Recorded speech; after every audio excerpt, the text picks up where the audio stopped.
le projet du tribunal de Paris est l'un des plus importants chantiers de France. Ce projet, dont l'achèvement est prévu en avril 2018, permettra de regrouper le tribunal de grande instance, les tribunaux d'instance, ainsi que le tribunal de police au sein d'un bâtiment moderne et exemplaire. Cette tour haute de 160 mètres, une première dans la capitale depuis 1973, a requis le savoir-faire en ingénierie du groupe CETEC.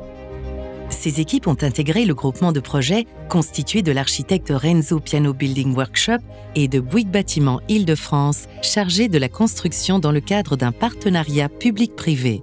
C'est un immeuble de grande hauteur atypique. Il n'est pas atypique par sa hauteur, puisqu'en France, on ne construit pas très haut. Finalement, autour de 200 mètres, c'est un maximum.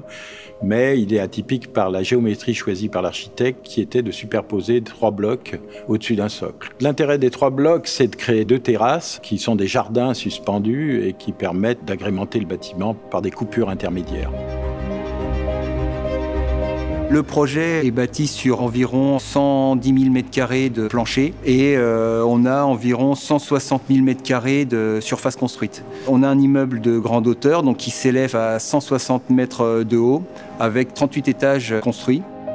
Le tribunal de Paris se compose d'un socle, abritant les 90 salles d'audience et la monumentale salle des pas perdus, et d'une tour située au-dessus, entièrement dédiée aux espaces de travail.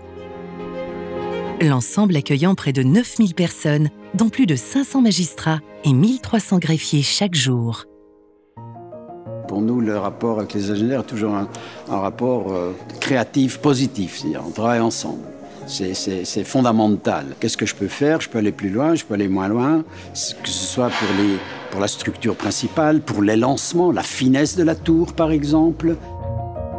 Ce bâtiment est très allongé, c'est-à-dire qu'il est large dans un sens, donc il a une grande prise au vent, et il est étroit dans l'autre. Donc toute l'astuce a été de trouver la colonne vertébrale du bâtiment, qui est 3 noyaux de béton, qui permettent de tenir cette structure et de lui donner sa résistance.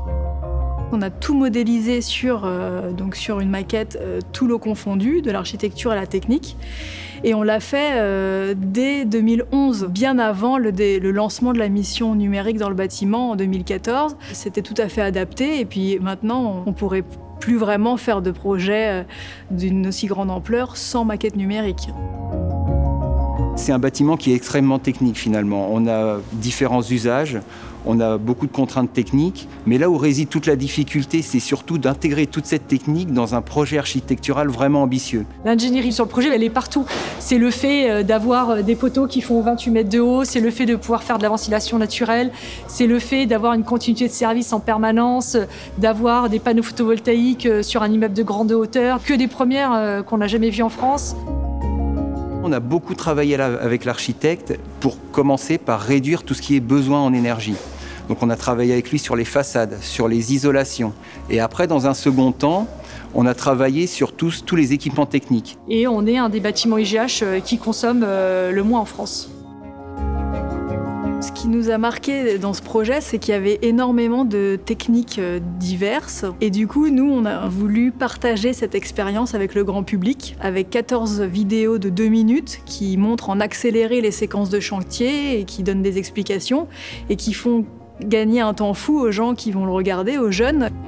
Techniquement, je pense que nous, chez CETEC, on n'a jamais fait des choses aussi complexes et d'avoir pu travailler main dans la main avec l'architecte et de faire que cette ingénierie, finalement, ne se voit pas, mais est partout dans le bâtiment, c'est une réussite complète pour les ingénieurs.